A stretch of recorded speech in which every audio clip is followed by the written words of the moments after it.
Hi, I want to share something really interesting. On Sunday morning, I woke up, and this is what I heard the voice of the Lord say to me: "You are not my project. I love you. Before the foundations of the earth, I already knew you. I already planned for you to be on the earth. I knew the exact place that you'd be born, who you'd be born to. I knew exactly what you'd be doing each and every step of your life. I am absolutely your greatest encourager. I rejoice over you singing, and there is nothing that you can do ever that will disappoint me, because you see, when we are someone's project, and I'm sure I've been at the hands of friends that are project workers, and they're fantastic. A project pal will get you to places that you really wouldn't have got to on your own. But when the project is over, they're over and they move on to the next project, because they're highly driven by the next project, right?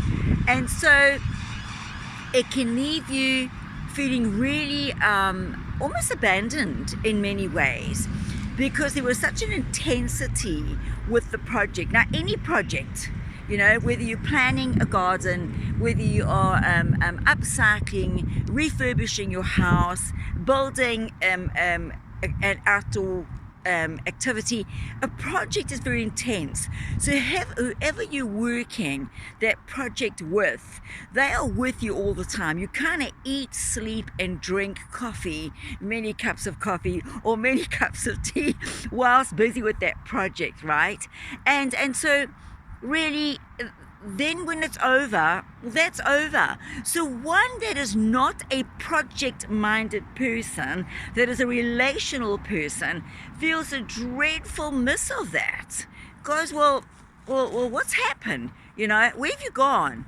I know, well, I'm on to the next project, or out seeking the next project, right? And it's been really interesting. I have had this over times in my life and have found it very difficult to understand, because I'm a very relational, hands-on, in your face, want to see how you're doing kind of girl.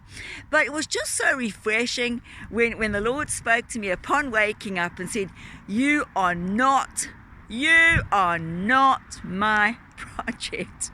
Wowee. So I just had to get that out and just share that with somebody, probably many bodies, that are feeling like you are somebody's project. No, you are fearfully and wonderfully created. God has destined a future and a hope for you, that He has put on the inside of you destiny. He has put on the inside of you things that nobody else will be able to do but you. I don't care if they can do it better. It's not been their assignment. It's on the inside of you. I love listening to Dr. Miles Monroe. And some years ago, I listened to him saying this, that you cannot die till the seeds on the inside of you are empty. And I never understood that. I do now. God has placed things on the inside of you that only you can do. And so if you do not do them, they will not get done. But you will stand one day sorrowful that you didn't go ahead and do those incredible ideas that God placed on the inside of you, okay? He made us complete. Everything that we need to complete and do in life, He has already placed it on the inside of us, right? So I want to say to you, you are not a project. You are not God's project. You are His daughter. You are His son. He values you. He adores you. There is nothing that He will not make available to you, so that you can stand before Him one day and He can say, wow, well done, my girl. Well done, my son. So I want to encourage you today. You are not a project to God. You are fearfully and wonderfully created, and He adores you. Don't ever forget that, okay? So I'm going to just bump this out very quickly because I think it's so important. So as always, from Ping Moments, Sharon. Bye for now.